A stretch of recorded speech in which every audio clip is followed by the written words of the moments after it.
പ്രബോധന രംഗത്ത് പുത്തനുണർവുമായി ലൗദി ഖുർആൻ masters club അവതരിപ്പിക്കുന്നു രാത്രി സന്ദേശം.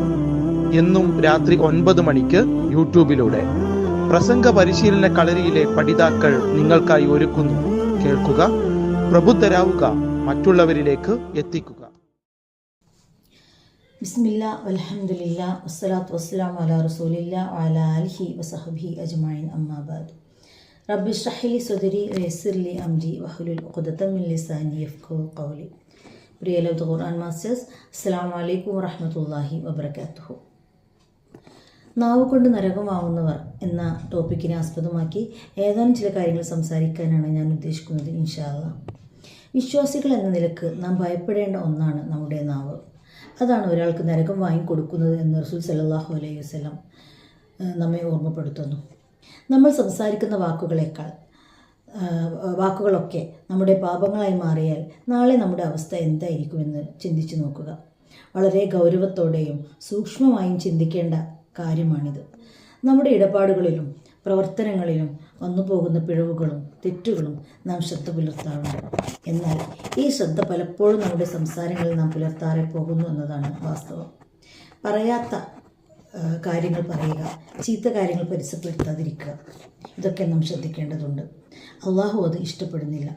പരിഹാസ പുഞ്ചിരി പലരുടെയും വീക്ക്നെസ്സാണ്. അത് ശീലമാക്കിയവൻ്റെ വിചാരം അവൻ എത്രയോ വലിയവനാണ് എന്നാണ്. ഈ ഒരു പ്രവൃത്തിയേക്കാൾ എത്രയോ നല്ലതാണ് ഒരു നല്ല പുഞ്ചിരി കൊണ്ടുള്ള, അല്ലെങ്കിൽ പുഞ്ചിരി തൂകിക്കൊണ്ടുള്ള ഒരു സലാം പറയൽ. ഇതെല്ലാം നമ്മൾ പ്രതീക്ഷിക്കുന്നതിനേക്കാൾ എത്രയോ അധികം പുണ്യമുള്ള കാര്യമാണ്. ദേഷ്യത്തോടെ സംസാരിക്കുമ്പോഴാണ് നമുക്ക് നാവിൻ്റെ കൺട്രോൾ നഷ്ടപ്പെട്ടു പോകുന്നത്. അതുകൊണ്ട് ദേഷ്യത്തെ പരമാവധി ഒതുക്കി നിർത്തുക. മറ്റ് പ്രവർത്തനങ്ങൾ കൊണ്ട് ധാരാളം നന്മകൾ ചെയ്തിട്ട് നമ്മുടെ നാവ് കൊണ്ട് അതെല്ലാം നിഷ്ഫലമായി പോവുക എന്നത് എത്ര ദയനീയമായ അവസ്ഥയാണ്. ആയുധങ്ങളിൽ വെച്ച് ഏറ്റവും മൂർച്ചയേറിയ ആയുധം നാവാണ്.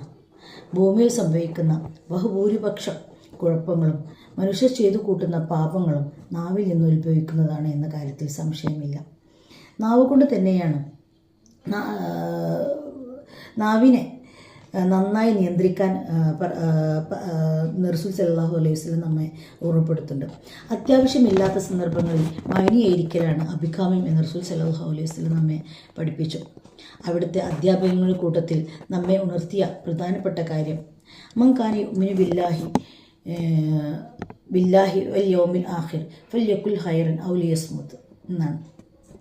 2 തുടയലുകൾക്കിടയിലുള്ളതിനെയും 2 താടിയല്ലുകൾക്കിടയിലുള്ളതിനെയും സൂക്ഷിക്കുന്നവനെ ഞാൻ സ്വർഗം വാഗ്ദാനം ചെയ്യുന്നു എന്ന് അള്ളാഹു പറഞ്ഞതിൽ നിന്ന് നമ്മൾ എത്രമാത്രമാണ് നാവിനെ സൂക്ഷിക്കേണ്ടത് എന്ന് നമുക്ക് ഊഹിക്കാവുന്നതേ ഉള്ളൂ.